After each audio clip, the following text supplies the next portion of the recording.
देखेंगे अब ये क्वेश्चन ये बनता है कि जो हमारा जीरो है, मतलब जीरो है जो संख्या है, ये एक्चुअल में पॉजिटिव संख्या है या नेगेटिव संख्या है। एक क्वेश्चन ये सबसे बेसिक पूछा जाता है कि आपके ऑप्शन में आ गया कि जो जीरो है ये पॉजिटिव है या नेगेटिव, मतलब या ऋणात्मक है या धनात्मक है। तो सबको सिंपली याद रखना है कि जो जीरो है ना तो ये पॉजिटिव संख्या है ना ये नेगेटिव संख्या है, क्योंकि ऑप्शन में आपको नन ऑफ दिस दे दिया जाएगा, तो आप सिंपली उस पर नन ऑफ दिस लगा देना है। तो ये हमेशा ध्यान रखना है, क्योंकि अब यहाँ पे प्लस का साइन दिख तो रहा है बट है नहीं, तो समझेंगे कि पॉजिटिव में आएगी नहीं, क्योंकि ना तो जीरो पॉजिटिव है ना नेगेटिव है। तो ये सारी चीज़ें ध्यान रखनी है। तो अब चलते हैं हम थोड़े आगे की तरफ। तो अब बात करें हम पहले इवन नंबर्स की। इवन नंबर मतलब सम संख्याएं। आई होप शायद आपने बचपन में ये सारी चीज़ें पढ़ी होंगी, बट मैं आपको बेसिक से करा रहा हूँ ताकि आपको सारी चीज़ें दोबारा से रिवाइज हो जाए, ताकि आपको कोई प्रॉब्लम आगे पढ़ने में ना आए। तो सबसे पहले बात करें हम सम संख्या। सम का मतलब होता है एक समान या जोड़, है ना। तो सम संख्या की जो एक्चुअल डेफिनेशन क्या होती है, सम संख्या वो संख्या होती है जो संख्या हम जिस संख्या को हम दो से डिवाइड कर सकें, मतलब जो संख्या डिविजिबल बाई टू हो।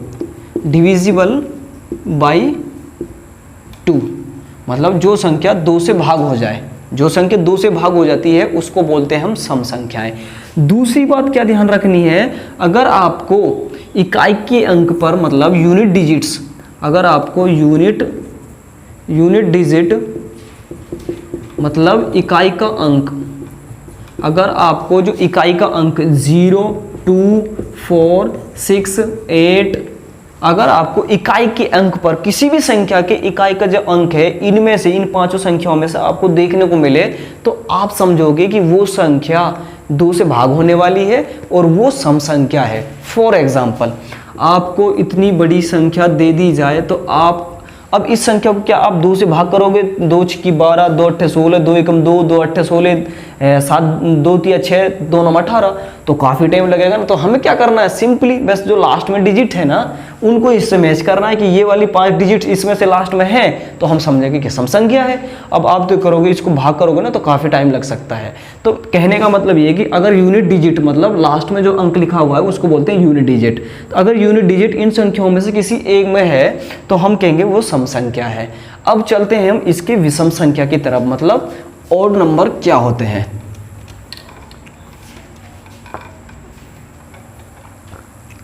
बात करें हम ऑड नंबर की, मतलब विषम संख्याएं। विषम संख्या, अब हमने तो सम तो पढ़ लिया, अब विषम का मतलब होता है डिफरेंट, मतलब अलग। अब तो इसका ये तो संख्या थी जो दो से भाग हो रही थी, अब विषम का मतलब इससे अलग होनी चाहिए, तो मतलब जो संख्या दो से भाग नहीं होती तो वो तो क्या आ जाएंगी, विषम में आ जाएंगी। तो इसका मतलब पहली प्रॉपर्टी ये रखनी है, जो संख्या दो से भाग नहीं होती, जो संख्या दो से भाग नहीं हो पाएंगी, जो संख्या दो से भाग नहीं होती वो हमारी विषम संख्या होती है। क्या होती है? विषम संख्या है। अब इसके लिए हम एग्जाम्पल क्या लेंगे तो देखिएगा। तो दूसरी जो इसके अंदर जो इंपॉर्टेंट बात ध्यान रखने के लिए ये है कि जो इकाई का अंक होगा हमारा, जो ऑड संख्या है उसका जो इकाई का अंक होगा ना वो हमारा क्या होगा, 1 होगा या 3 होगा या हमारा 5 होगा या 7 या 9। ठीक है। अगर आपको यूनिट डिजिट मतलब इकाई का अंक, अगर आपको इकाई का अंक इनमें से किसी भी संख्या के अंदर दिखाई दे, फॉर एग्जांपल 3, 5, 7, 9, 5, इतना बड़ी संख्या है, अब आपसे पूछे कि ऑड है या इवन है, तो सिंपली आपको कुछ नहीं देखना है, सबसे पहले जो यूनिट डिजिट है उसको देखना है। अगर यूनिट डिजिट इन संख्याओं में से है तो आप कहोगे ये संख्या क्या है, मतलब विषम संख्या है, मतलब ऑड संख्या है। आई बात समझ में? तो चलिएगा हम आगे की तरफ चलते हैं। तो अब देखेंगे हम जो हमारी प्राइम नंबर मतलब अभाज्य संख्या है। प्राइम नंबर मतलब अभाज्य संख्या, अभाज्य संख्या। अब अभाज्य संख्या क्या होती है?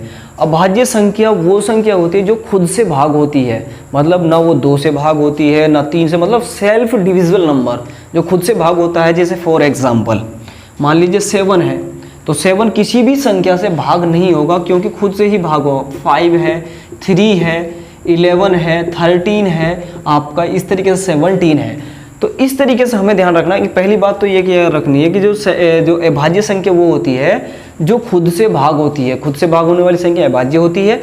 और दूसरी बात क्या रखनी है, अगर हम उस संख्या के गुणनखंड करते हैं, मतलब फैक्टर करेंगे, तो उस संख्या के गुणनखंड एक तो खुद संख्या आएगी, एक उसके साथ एक नंबर और आएगा। फॉर एग्जांपल जैसे हम 5 का गुण फैक्टर करते हैं तो 5 एकम 5 एकम 1, तो कहने का मतलब यहाँ पे जो फैक्टर है 5 गुना में 1, तो ये हमारे फैक्टर है। तो उसके जो मैक्सिमम फैक्टर बनेंगे वो 2 बनेंगे। कोई भी जो भी हमारी अभाज्य संख्या होगी उसके जो गुणनखंड हैं वो मैक्सिमम 2 ही बनेंगे, और वो खुद से भाग होने वाली संख्या होगी। यहाँ तक आपको समझ में आया? तो चलिएगा,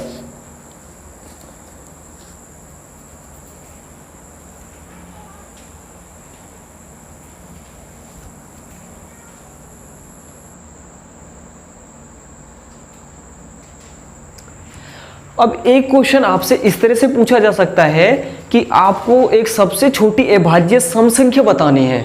सबसे छोटी अभाज्य सम संख्या मतलब सबसे छोटी अभाज्य संख्या कौन सी है? अभाज्य संख्या, सबसे छोटी अभाज्य सम संख्या कौन सी है? अगर आपको पता है तो कमेंट सेक्शन में आप जरूर बताइएगा, अगर आपको नहीं पता है तो हम आपको यहाँ पे ज़रूर बताएंगे। तो यहाँ पे क्वेश्चन किया गया है कि सबसे छोटी अभाज्य मतलब द स्मॉलेस्ट नंबर इवन, मतलब इवन जो स्मॉलेस्ट नंबर है वो प्राइम नंबर होना चाहिए। तो आपने पढ़ा है कि सम संख्या क्या होती है, जो 2 से भाग होती है ना। अब उन्हीं के अंदर हमें अभाज्य संख्या देखनी है, मतलब जो खुद से भाग होती हो। तो आप देखोगे जो दो है वो एक ऐसा इवन नंबर्स है जो एक अभाज्य संख्या भी है और सबसे छोटी इवन नंबर्स भी है। तो ये ऑप्शन में आपको पूछा जा सकता है, ये सारी बात आपको ध्यान रखनी है, ठीक है। तो चलिएगा हम आगे की तरफ चलेंगे और फिर करते हैं आगे की ओर। अब बात करते हैं हम कंपोजिट नंबर कि कंपोजिट नंबर क्या होता है। मतलब ऐसी संख्या कि जिसके हम 2 या 2 से अधिक फैक्टर निकाल सके वो होती है कंपोजिट नंबर। जैसे फॉर एग्जांपल ये हमारा 25 है, अगर हम इसके गुणनखंड करते हैं तो 5 से इसको 5 बार, 5 से इसको 1 बार, तो इसका मतलब ये हुआ यहाँ पर जो 25 है उसके जो गुणनखंड है 5 × 5 × 1। तो कहने का मतलब ये है कि जो कंपोजिट नंबर होता है वो ऐसी संख्या होती है जिसके फैक्टर हम 2 या 2 से अधिक निकाल सके, जिस संख्या के हम गुणनखंड 2 या 2 से अधिक निकाल सके उसको बोलते हैं हम कंपोजिट नंबर, मतलब भाज्य संख्याएं। क्या बोलते हैं? भाज्य संख्याएं, ठीक है। कंपोजिट मतलब भाज्य संख्या।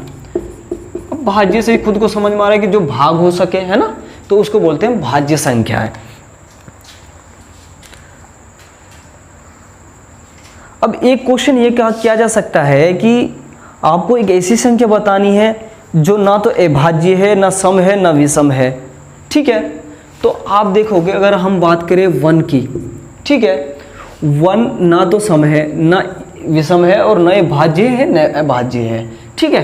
तो आपको ये ध्यान रखना है कि जो 1 है, क्योंकि अगर हम 1 के फैक्टर करते हैं केवल एक ही फैक्टर आता है तो ये हमारा अभाज्य संख्या के अंदर चला जाता है, प्राइम नंबर के अंदर चला जाता है, और ये पूरी तरीके से भाग में, क्योंकि 1 को खुद से 1 से 1 भाग होता रहेगा, क्योंकि ये इसलिए ये संख्या है जो हमारे कंपोजिट नंबर में आएगी। अब बात करें हम कोप्राइम नंबर से अभाज्य संख्या, कोप्राइम नंबर मतलब से अभाज्य संख्याएं, से अभाज्य संख्या। अब जो से अभाज्य संख्या क्या होती है? से अभाज्य संख्या वो संख्या होती है, 2 ऐसी प्राकृतिक संख्या होती है, अगर हम उनका HCF निकालते हैं, मतलब महत्तम समावर्तक निकालते हैं, तो उनका जो HCF है वो कितना आना चाहिए? 1 आना चाहिए, है ना। तो उनका जो HCF है वो हमेशा 1 आना चाहिए। फॉर एग्जाम्पल मान लीजिए आपके पास 2 प्राकृतिक संख्या ये हैं 5 और 9। अगर हम 5 और 9 का हम HCF निकालेंगे, मतलब 5 और 9 का HCF निकालेंगे, अगर 5 और 9 का HCF महत्तम समावर्तक 1 आता है तो हम बोलेंगे कि ये हमारे क्या है? कोप्राइम नंबर है। फॉर एग्जाम्पल आप निकाल के भी देख सकते हैं, 5 का आप निकालोगे तो 5 × 5 ये आ गया 1 × 1, ठीक है। बात करें हम 9 की, 9 तो 3/3 तो 3 1, तो हम देखते हैं 5 का इक्वल टू 5 × 1 और 9 की बात करें तो 3 × 3 × 1। अब मैं आपको बता दूं अगर आपको एचसीएफ की भी ट्रिक सीखनी है तो मैं आपको एक बेसिक लेवल से आपको एचसीएफ की भी क्लास सेपरेटली बनाऊंगा, एलसीएम की भी आपको बताऊंगा, बट आप यहाँ पे थोड़ी एक बेसिक चीज़ समझ लें कि जो एचसीएफ होता है, एचसीएफ में हम जो ऊपर नीचे जो गुणनखंड हैं सेम है, जैसे आपको यहाँ पे दिख रहे हैं तो हम उनका पेयर बना लेते हैं, जो पेयर में आ जाते हैं उनको हम लिख लेते हैं, ठीक है। और बात करें हम एलसीएम की, एलसीएम में वो लेते हैं जिनका पेयर बन गया उनको भी लिखते हैं, जो पेयर के अलावा बच के मतलब जोड़ी के अलावा बच के उनको भी हम यहाँ पे लिखते हैं। तो आप देख पा रहे हैं कि जो 5 और 9 का जो हमारा एचसीएफ था वो हमारा 1 आया है, तो उसको बोलेंगे हम कोप्राइम नंबर। तो चलिएगा अब आगे की तरफ देखते हैं। अब बात करें हम रेशनल नंबर। रेशनल नंबर मतलब परिमेय संख्या। परिमेय संख्या क्या होती है? ये काफ़ी ज़्यादा इंपॉर्टेंट टॉपिक्स हैं क्योंकि रेशनल नंबर पे काफ़ी सारा क्वेश्चन आपके एग्जाम में भी, बोर्ड एग्जाम में भी क्वेश्चन पूछे जाते हैं। अब जो परिमेय संख्या वो संख्या होती है जिन संख्याओं को हम P/Q की फॉर्म में लिख सके, मतलब P/Q की फॉर्म में लिख सके, P/Q की तरह लिख सके। दूसरी बात ये ध्यान रखनी है, जिस संख्या को हम अंश और हर की तरह लिख सके, अंश अपॉन में हर की तरह लिख सके, उसको बोलते हैं हम रेशनल संख्याएं। और जो सबसे जो इम्पोर्टेंट बात है वो ये ध्यान रखनी है कि रेशनल संख्या की जो एक्चुअल पहचान ये होगी कि जो Q है वो कभी भी 0 नहीं होगा। Q का मतलब ये है कि हर है, जो किसी भी संख्या के नीचे जो हर लिखा हुआ होगा वो कभी भी 0 नहीं होगा। फॉर एग्जाम्पल ये 5 है, इसके अपॉन में 1 लिखा है। अब यहाँ पे जो 1 है ना, वो यहाँ पे जो 5 है वो तो हमारा अंश है, या आप P भी बोल सकते हैं, और जो यहाँ पे ये 1 है वो यहाँ पे हर है, मतलब Q बोल सकते हैं। तो यहाँ पे हर या Q कभी भी 0 नहीं हो सकता, इस तरीके से कभी भी नहीं होगा। अगर ये संख्या इस तरह होगी तो इसको हम रेशनल नहीं बोल सकते, ठीक है। अगर आपसे एक क्वेश्चन ये कहा जाए कि भाई आपको 3 है, क्या ये एक रेशनल संख्या है, तो आप डेफिनेटली कहोगे, क्योंकि आपको ये बात ध्यान रखनी है कि कोई भी संख्या हो छोड़कर 0 को, है ना, 0 कभी नीचे नहीं आ सकता, कि कोई भी संख्या हो और आपको सिंगल दिया हुआ है तो हर संख्या के नीचे हर के रूप में या Q के रूप में आपको 1 लिखा हुआ मिला होगा। तो अगर हम बात करें तो यहाँ पे तो 1 ऑलरेडी है ना, तो ये संख्या 3/1 एक रेशनल संख्या है क्योंकि ये अंश और हर की तरह लिखा हुआ है, P और Q की तरह लिखा हुआ, इसको बोलते हैं हम रेशनल संख्या। ये सारी चीजें ध्यान रहेंगी।